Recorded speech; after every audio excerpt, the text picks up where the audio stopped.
آیت نمبر 111 سرنامہ کلام ہے، جس میں ارشاد قدرت یہ ہو رہا ہے کہ اللہ نے مومنین کی جان اور ان کے مال کو خرید لیا۔ اللہ نے مومنین کی جانوں کو اور ان کے مالوں کو خرید لیا ہے،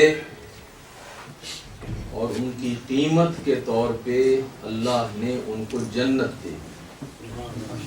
بِأَنَّ لَهُمُ الْجَنَّةَ۔ اللہ نے اس سودے کا تذکرہ یہاں پہ کیا، اور پھر آیت جو نیکسٹ آیت ہے، آیت نمبر 112، اس میں ان مومنین کو اللہ ڈسکرائب کر رہا ہے کہ وہ مومنین کے جن سے میں نے یہ سودا کیا ہے، جن کی جانوں کو اور جن کے مالوں کو میں نے خریدا ہے، اور جن کو میں نے یہ جنت بیچی ہے، وہ مومنین ہیں کون اور کس شان کے مالک ہیں؟ قرآن کی یہ آیت نمبر 112 سورہ توبہ کی اس کی تصویر کھینچ رہی ہے۔ مومنین کا ایک ڈسکرپشن ہے اور ان مومنین کی تصویر کشی ہے۔ 9 صفات ہیں جو یہاں بیان ہوئی ہیں۔ پہلی صفت بیان ہوئی تھی التائبون، کہ یہ مومن وہ ہیں کہ جو توبہ کرتے ہیں، توبہ کرتے ہیں، استغفار کرتے ہیں، غلطی کر بیٹھیں تو یہ توبہ کر کے پلٹ آتے ہیں، ضد نہیں کرتے، گناہ کے راستے پہ گویا کہ دور سے دور نہیں ہوتے چلے جاتے، بلکہ جیسے ہی ان کو خیال آتا ہے یہ توبہ اور استغفار کر کے واپس پلٹ آتے ہیں۔ یہ مومنین کی پہلی علامت ہے۔ دوسری علامت جس کا کل تذکرہ ہوا وہ یہ ہے کہ العابدون، یہ مومن عبادت گزار ہے۔ مومن کی شان یہ ہے کہ وہ عبادت کرتا ہوا نظر آئے، اس کی زندگی عبادت سے عبارت ہو، یہ مومن کی شان ہے کہ اس کی زندگی عبادت سے عبارت ہو، اٹھتا بیٹھتا چلتا پھرتا جہاں کہیں پر بھی ہو وہ عبادت کرتا ہوا نظر آئے۔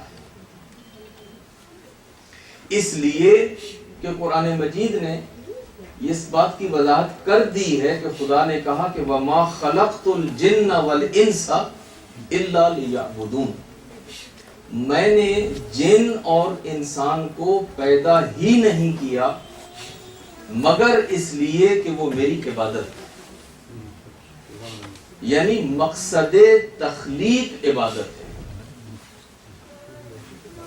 انسان کو پیدا ہی اسی لیے کیا گیا ہے کہ وہ عبادت کرے خدا کی۔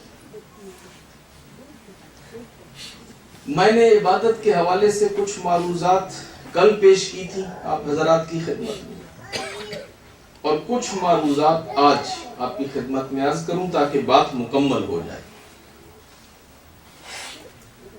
جب عبادت کا ذکر ہوتا ہے تو عام طور پہ لوگوں کے ذہنوں میں ایک بڑا محدود تصور جو ہے عبادت کا وہ ذہنوں میں آتا ہے، اور لوگوں کو بڑا بورنگ سا لگتا ہے کہ یہ رنگا رنگ کائنات، یہ اتنی بڑی دنیا، یہ اللہ نے کیا صرف اس لیے خلق کی ہے، یہ زمین کا فرش اور یہ آسمان کا شامیانہ اللہ نے صرف اس لیے بچھایا اور لگایا ہے کہ یہاں پر آ کے ہم صرف نمازیں اور نفل پڑھتے رہیں؟ یعنی اللہ نے ایک بڑا رائونٹ بنانے کے لیے یہ دنیا کو خلق کیا تھا کہ اللہ کے پیش نظر جو ہے ایک بڑا رائونٹ بنانا تھا کہ جہاں پہ دنیا ہر طرف سے سمٹ کے آئے، اکٹھی ہو، اور بس وضو کریں اور نوافل پڑھیں اور تسبیح اور حق اور ہو، اور بس یعنی دنیا جو ہے اسی کے لیے بنائی ہے اللہ نے۔ تو اس کے لیے اس دنیا کو اتنا حسین بنانے کی کیا ضرورت ہے؟ اس کے لیے اس دنیا کو اتنا رنگین بنانے کی کیا ضرورت تھی؟ اس کے لیے پھر اتنی بڑی بڑی گیلیکسیز، اتنا بڑا نظام شمسی و قمری، اس کے اندر پھر اتنے اوشنز اور اتنے سمندر اور اتنے دریا اور اتنے صحرا اور اتنے پہاڑ اور اتنی ہوائیں اور اتنی فضائیں، یہ پھر بنانے کا کیا مطلب تھا کہ اگر صرف مقصد ہمارا یہ تھا کہ بس ہم وضو کریں اور نفل کریں، پڑھیں اور ٹوپی پہنے اور نماز اور بس یہی کرتے رہیں؟ تو اللہ کو اگر مقصد صرف عبادت کا تھا بنانے کا انسان کو، تو پھر اس کے لیے یہ دنیا جو ہے it is too much۔ پھر نہ کسی سمندر کی ضرورت تھی، نہ کسی دریا کی ضرورت تھی، نہ کسی نہر کی ضرورت تھی، نہ کسی گیلیکسی کی ضرورت تھی، نہ کسی کہکشاں کی ضرورت تھی، نہ اس چاند اور سورج کی ضرورت تھی۔ پھر جو ہے ایک سادہ سادہ بس ایک شامیانہ بنا دیتا اور لوگ پیدا ہو جاتے اور لوگ بس عبادت کرتے رہتے۔ تو عزیزان گرامی، لوگوں کو یہ بورنگ لگتا ہے کہ کتنی نمازیں پڑھ لیں بھائی، کتنے نفل پڑھ لیں، کیا زندگی صرف نفلوں اور نمازوں کا نام ہے کہ اللہ کہتا ہے وَمَا خَلَقْتُ الْجِنَّ وَالْإِنسَ إِلَّا لِيَعْبُدُونَ.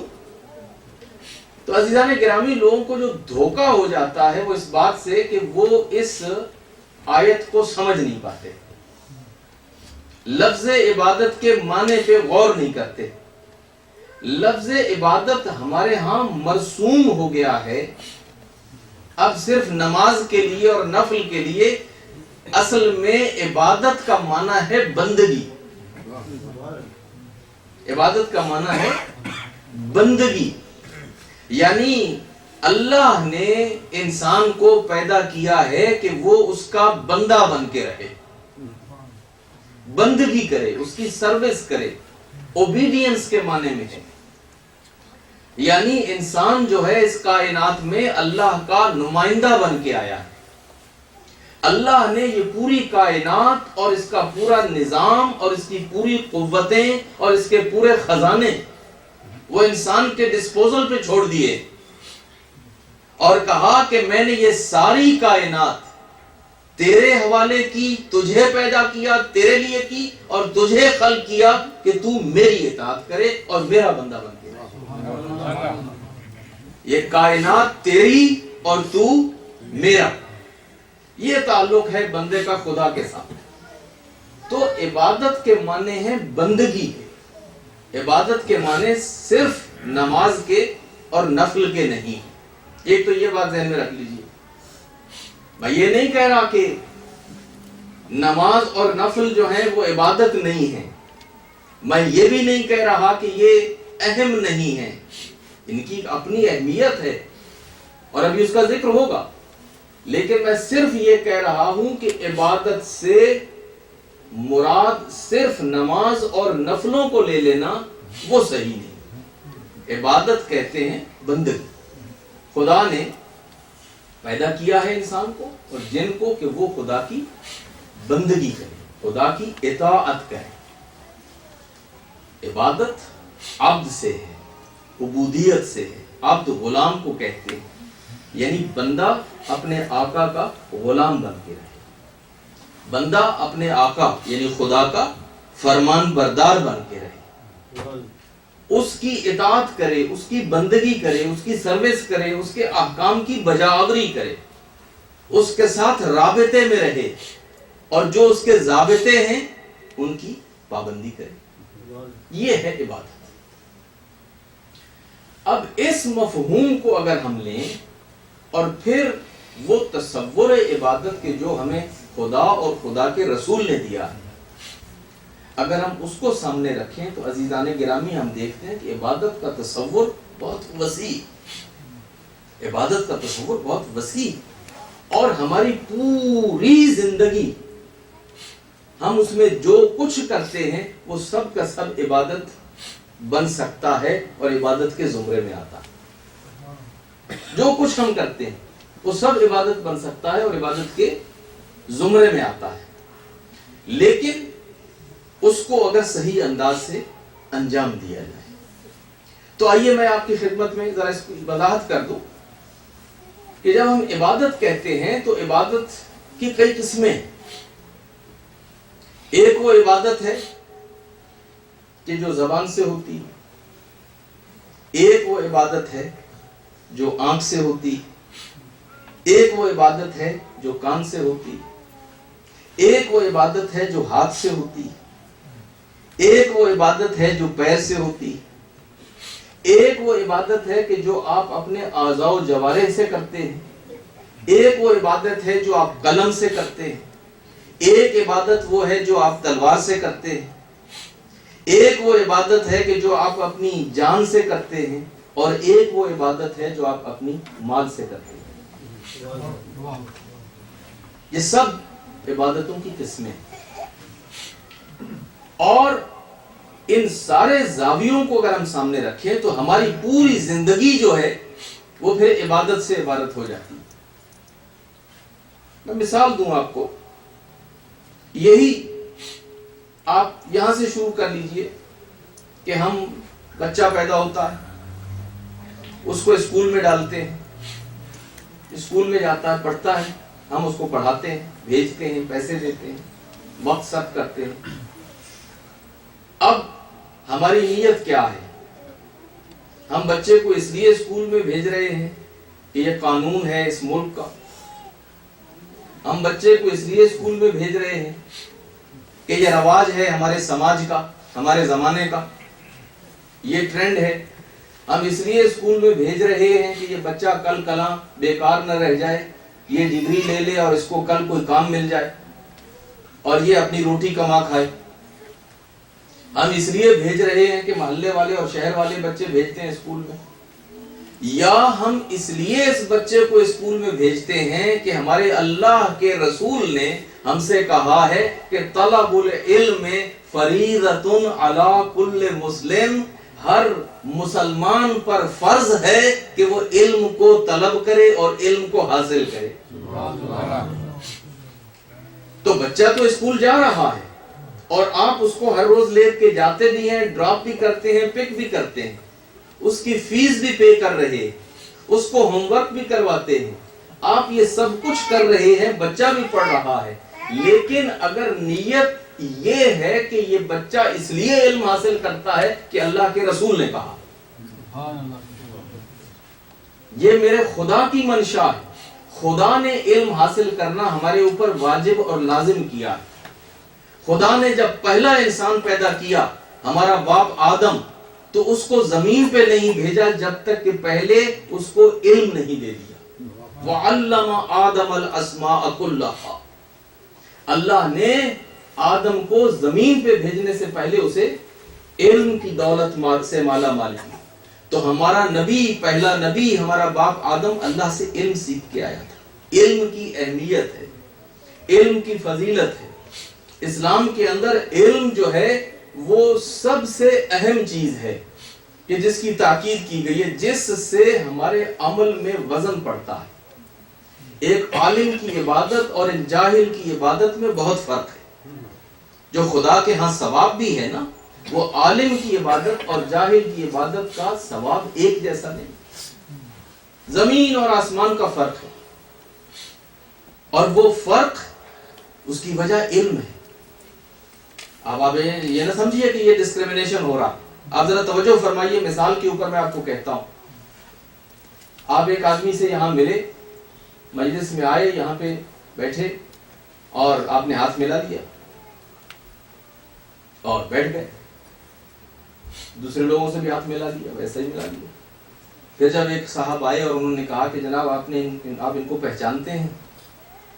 کہا نہیں، ابھی ملے تو ہیں، مصافحہ تو ہوا ہے، ہاتھ تو ملایا ہے، لیکن پہچانتے نہیں. انہوں نے کہا جناب یہ فلاں صاحب جو ہیں یہ ان کے صاحبزادے ہیں، یا فلاں صاحب جو ہیں یہ ان کے بھائی ہیں، یا فلاں صاحب جن کا بڑا تذکرہ ہوتا ہے یہ وہ خود ہیں. اچھا، اب جو آپ نے یہ سنا کہ یہ فلاں صاحب ہیں جن کا آپ نے غائبانہ بہت کچھ سن رکھا تھا، جن یا ان کے صاحبزادے یا ان کے بھائی ہیں، تو اب کیا ہوا؟ آپ پھر کھڑے ہوئے اور اب آپ آئے اور آپ نے آ کے ان کو سینے سے لگایا، آپ نے ان کو مصافحہ کیا، آپ نے ان کو ان کے ماتھے پہ بوسہ دیا، آپ نے ان کے ہاتھ چومے. سوال یہ ہے کہ یہ ابھی پہلے آپ نے کچھ اور طرح سے ان سے ہاتھ ملائے تھے، اب جو ہے آپ کچھ اور طرح سے مل رہے ہیں. بتائیے یہ ملنے میں جو فرق ہے اس کی وجہ کیا ہے؟ ابھی تو آپ ملے تھے ان سے جسٹ ایسے ہی جیسے آپ نے ہر آدمی سے ہاتھ ملایا، آپ نے ان سے بھی ملا دیا.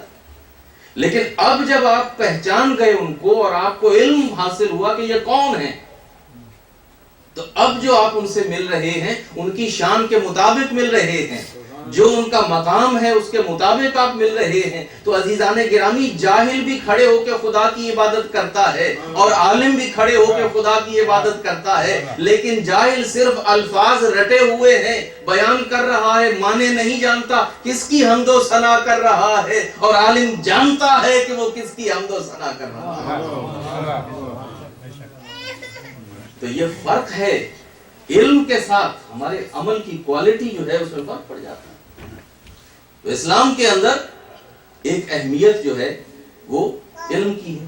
ہم بچے کو بھیجتے ہیں 15-16 سال، اس کی لائف جو ہے وہ عبادت بن سکتی ہے. وہ بیٹھ کے ہوم ورک کرتا ہے، عبادت ہے. ہم اس کی فی پے کرتے ہیں، وہ عبادت ہے. ہم اس کو پک اینڈ ڈراپ کرتے ہیں. صرف پیرنٹل ڈیوٹی نہیں ہے بلکہ عبادت ہے, یہ عبادت میں شمار ہو جائے گا. دوسری مثال آپ کو دوں, بچے ہوتے ہیں گھر میں, فیملی ہے, ہم اپنے بچوں کو اٹھاتے ہیں, بچوں سے پیار کرتے ہیں, بچوں کو گود میں بٹھاتے ہیں, بچوں کا بوسہ لیتے ہیں, کس کرتے ہیں اپنے بچوں کو, محبت کرتے ہیں ان سے. یہ ہمارا ایک فطری عمل ہے. ہر والد, ہر والدہ, ہر گرینڈ فادر, ہر گرینڈ مدر اپنے بچوں کے ساتھ اسی طرح کی محبت کرتے ہیں. یہ تقاضۂ بشریت ہے, یہ ہماری طبیعت, ہمارے مزاج, ہمارے نیچر کا حصہ. ہم اپنے بچوں سے محبت کرتے ہیں, ان کو اٹھاتے ہیں, سینے سے لگاتے ہیں, ان کے بوسے لیتے ہیں. لیکن اگر ہم یہی کام اس لیے کریں کہ یہ ہمارے رسول کی سنت ہے, یہ ہمارے رسول کی سنت ہے. ہمارے رسول اپنے بچوں کو, جب بیٹی آتی تھی فاطمہ زہرا سلام اللہ علیہا,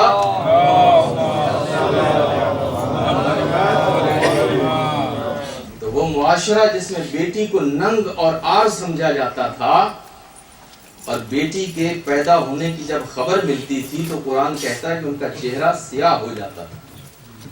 اس معاشرے کے اندر میرا رسول, میرا نبی اپنی بیٹی کے احترام میں کھڑا ہو جاتا تھا, اور پھر بھول جاتا تھا کہ میرے دائیں اور بائیں اور میری محفل میں کون بیٹھے.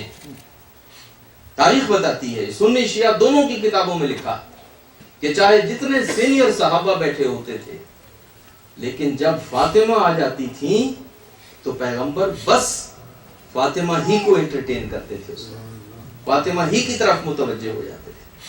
یہ جیسے ہمارے پاکستان ہندوستان میں وہ کملی کہتے ہیں, یہ یہی ابا ہوتی ہے. وہ کالی کملی کے آپ نے تذکرے نعت میں بڑے سنے ہوں گے, وہ کالی کملی جو ہے نا وہ یہی. تو یہ پیغمبر نے پہنی ہوتی تھی, پیغمبر اس کو بچھا دیتے تھے اور کہتے تھے فاطمہ یہاں بیٹھ جاؤ, اور بٹھا کے فاطمہ سے پھر پیغمبر پوچھتے بتاؤ بیٹا کیوں آئی, فاطمہ کیوں زحمت کی, کیوں آئی. اور پھر فاطمہ سے باپ بیٹا بات کر, باپ اور بیٹی بات کر, اور پھر اس کے بعد فاطمہ اپنی بات بیان کرتی, رسول جواب دیتے. اور جب تک فاطمہ بیٹھی رہتی, اب پیغمبر فوکس ہیں صرف بیٹی کے ساتھ. پھر بیٹی اٹھی, بیٹی گئی, تو پھر دوبارہ میٹنگ شروع ہو گئی. اب یہ طریقہ تھا پیغمبر کا اپنی بیٹی کے ساتھ. اگر ہم اپنی بیٹیوں کو یہ عزت دیں, یہ احترام دیں, یہ محبت دیں کہ جب وہ آئے تو ہم اس بیٹی کو محبت دیں, اس کو پیار دیں, اس کو اپنی آغوش میں لیں, اس کے ماتھے کا, اس کے سر کا بوسہ لیں, اس کی بات سنیں, اس کو توجہ دیں. اس لیے نہیں کہ یہ امریکہ ہے اور یہاں پہ بچے بڑے امپورٹنٹ ہیں اور بچوں کے بڑے رائٹس ہیں, اس لیے کہ میرے نبی اور میرے رسول نے یہ کیا.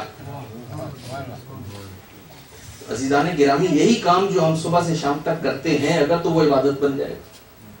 یہ ہماری مرضی ہے نا کہ ہم اس کو عبادت بنائیں.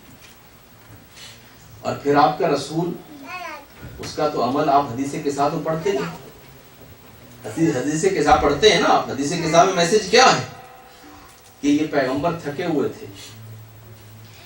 تھے, نیپ لینے کے لیے آئے تھے, اور کہا تھا بیٹی میں تھک گیا ہوں, مجھے ایک چادر لا کے دے دو, میں لے کے اوڑھ جاؤں, میں اوڑھ کے ذرا لیٹ جاؤں. اور چادر لے کے لیٹے تھے کہ اتنے میں شہزادے آ گئے, حسن آ گئے, حسین آ گئے. آپ نے پوری واقعہ سنا ہوا ہے, میں اس کی تفصیل میں نہیں جاؤں گا. اور پیغمبر بلا کے سب کو اپنے ساتھ بٹھائے چلے جا رہے ہیں چادر کے نیچے. اور پھر اس کے بعد کہاں گیا وہ نیپ, اور کہاں گیا وہ آرام, اور کہاں گیا وہ خیال کہ جس کے لحاظ سے خیال سے پیغمبر آئے تھے. تو پیغمبر نے بتا دیا کہ دیکھو, اگر تمہاری اولاد ہو, اگر تمہارے نواسے ہوں, اگر تمہارے پوتے ہوں, اگر تمہارے گرینڈ چلڈرن ہوں, تو پھر تمہارا کام جو ہے, اگر آرام بھی کر رہے ہو, نیپ لینے کے لیے بھی گئے ہو, تھکے ہوئے بھی ہو, تو تمہاری آغوش جو ہے وہ کھلی رہنی چاہیے، آغوش باز رہنی چاہیے. یا تو بچے بنانے نہیں تھے، اور اگر بچے بنا لیے ہیں تو پھر اب صحیح معنوں میں نانا بنو اور دادا بنو اور باپ بنو اور ماں بنو، اور یہ بہانے بازیاں ختم کرو کہ میں تھکا ہوا ہوں اور اس وقت میں بچوں کو اٹینڈ نہیں کر سکتا. آپ کا رسول تھکا ہوا تھا، آرام کرنے کے لیے گیا تھا، اور جب بچے اندر آئے تھے تو رسول نے اپنا چادر الٹ دی اور بچوں کو چادر کے نیچے رکھ لیا. ایک صلوات پڑھیے.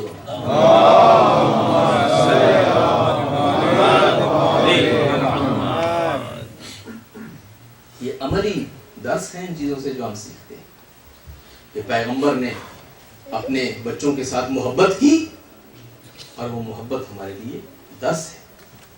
یہ فیملی کا خیال کرنا، رزق حلال کمانا، یہ عبادت ہے. اور عبادت کے 10 حصوں میں سے 9 حصے جو ہیں وہ رزق حلال کمانا. اس لیے کہ رزق حلال کے اوپر پھر ہر چیز ڈیپینڈ کرتی ہے. آپ کی عزت، آپ کا احترام، جو کہ مومن کے لیے بہت بڑی چیز ہے.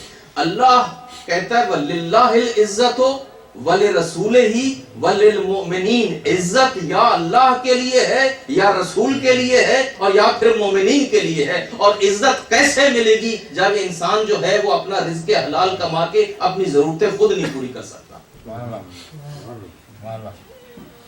جب آپ سیلف سفیشینٹ نہیں ہیں، جب آپ اپنے آپ کو مینٹین نہیں کر سکتے، جب آپ اتنا رزق کما نہیں سکتے کہ جس سے آپ اپنی اور اپنی فیملی کی ضرورتیں پوری کریں، تو عزت کیسے ملے گی؟ آپ جب دوسرے کے محتاج ہوئے، آپ نے ہاتھ یوں بڑھایا تو پھر آپ کی عزت گئی. عزت تو ہے وہ یوں دینے میں ہے، عزت لینے میں تھوڑی. تو رزق حلال جو ہے، الکاسب حبیب اللہ. حدیث ہے کہ جو محنت کرتا ہے، جو مزدوری کرتا ہے، وہ اللہ کا حبیب ہے.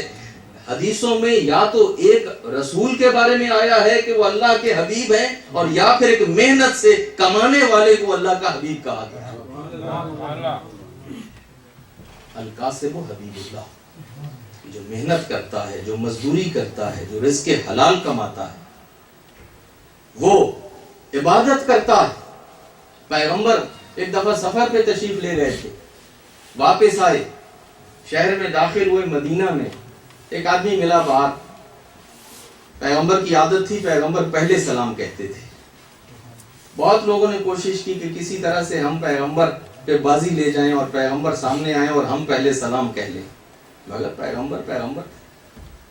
پیغمبر کوئی ہمارے یہ لیڈروں کی طرح کے لیڈر تو تھے نہیں کہ اکڑ کے کھڑے رہیں، کہ دیکھتے رہیں اور کہیں کہ یہ آدمی مجھے سلام کرے، میں کیوں سلام کروں. پیغمبر جو ہے وہ ہمیشہ پہلے سلام کہتے تھے. روایتوں میں ہے کہ کئی دفعہ لوگ چھپ کے کھڑے ہو جاتے تھے درخت کی اوٹ میں، کہ دور سے اگر پیغمبر نے دیکھ لیا تو پہلے سلام کہہ دیں گے.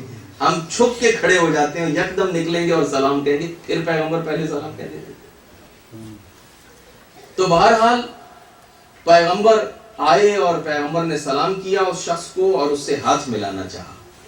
وہ آدمی ظاہر کوئی کام کر رہا تھا اور اس کے ہاتھ پہ کچھ گرد و غبار تھا، تو پیغمبر نے اس سے ہاتھ ملانا چاہا. اس نے ہاتھ ذرا پیچھے کر لیا، کہا یا رسول اللہ میرا ہاتھ صاف نہیں، میرا ہاتھ جو ہے گندا ہے، تو معاف کیجئے گا، میں آپ سے ہاتھ نہیں ملا سکتا. پیغمبر نے کہا کیوں، تمہارے ہاتھ کو کیا ہے؟ کہا میں ابھی کام کر رہا تھا تو یہ ڈرٹی ہے، اس کے اوپر مٹی ہے، گرد و غبار ہے. پیغمبر نے کہا ہاتھ سامنے لاؤ، ہاتھ سامنے لاؤ. اب اس نے جب ہاتھ سامنے لایا تو یہ رسول رحمت جو ہے محمد مصطفیٰ آگے بڑھ کے اس کے ہاتھ کا بوسہ لیتے ہیں، کہتے ہیں تو ہاتھ ملانے کے لیے تیار نہیں ہے، میں تمہارے ہاتھ کا بوسہ لینے کے لیے تیار ہوں، اس لیے کہ تو رزق حلال کما رہا.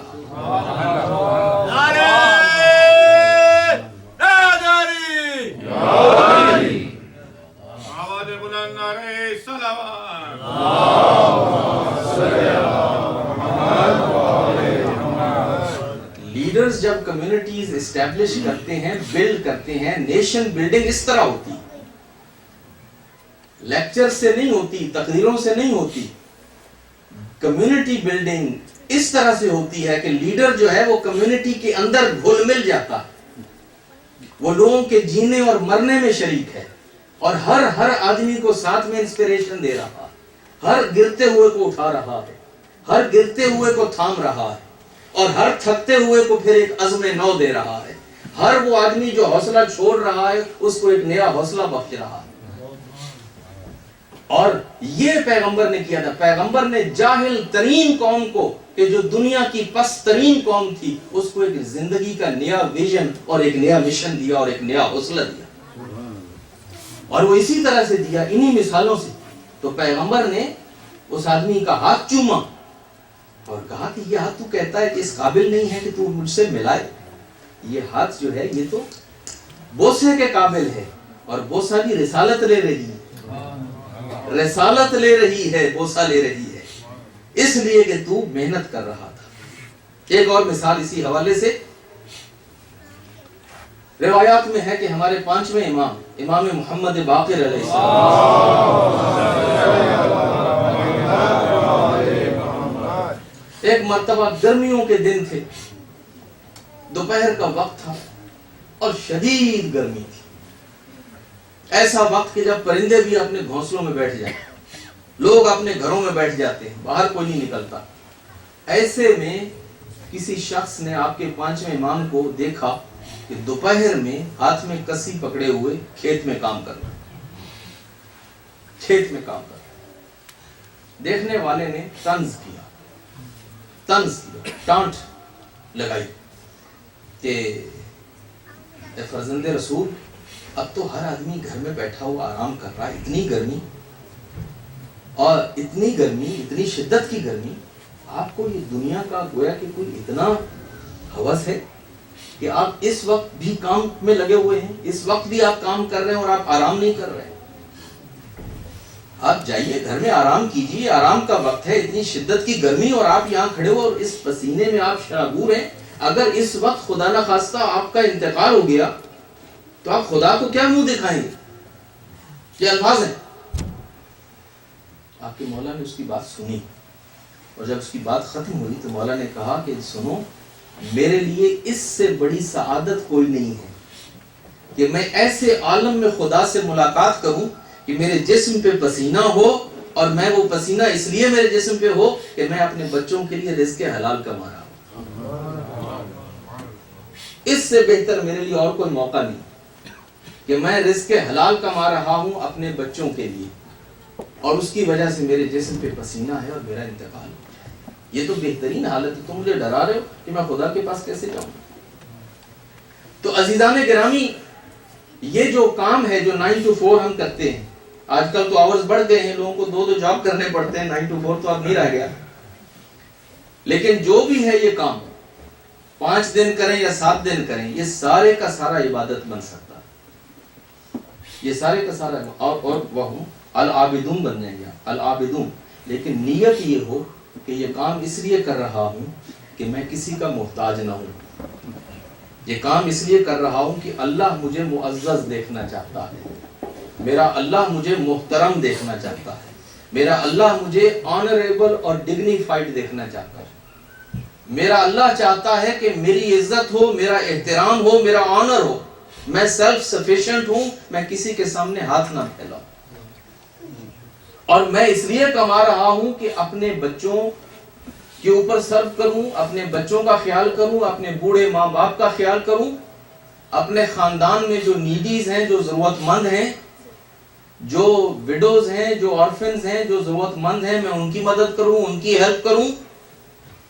اور میں یہ اس لیے کر رہا ہوں کہ اور کارہائے خیر جو ہمارے شہر میں ہو رہے ہیں, ہمارے محلے میں ہو رہے ہیں, ہماری کمیونٹی میں ہو رہے ہیں, ہماری مسجد ہے, ہمارا امام باڑہ ہے, ہمارا اسکول ہے, ہمارا ہسپتال ہے, یہ جتنے چیریٹیز ہیں, یہ جتنے پروجیکٹس ہیں, میں چاہتا ہوں کہ میں بجائے اس سے کہ صرف ان سے لوں, میں لینے والا ہاتھ بنوں, میں ان سب کو دینے والا ہاتھ بننا چاہتا ہوں. سبحان اللہ. میں جب مسجد میں جاؤں تو صرف لینے کے لیے نہ جاؤں, میں مسجد میں دینے کے لیے بھی جاؤں. میں جب اسکول میں جاؤں تو صرف لینے کے لیے نہ جاؤں, دینے کے لیے جاؤں. میں ہسپتال میں صرف لینے کے لیے نہ جاؤں, میں دینے کے لیے جاؤں. اور اگر یہ نیت ہو جائے تو عزیزان گرامی, آپ 7-11 پہ کام کریں, آپ ٹارگٹ پہ کام کریں, آپ وال مارٹ پہ کام کریں, وہ عبادت ہے اور اس عبادت کا جو ثواب ہے وہ اور نفلی عبادتوں سے بہت زیادہ ہے. آپ اللہ کی نظروں میں حبیب بن جاتے ہیں. اور القاسب حبیب اللہ. ایک صلوات پڑھیے.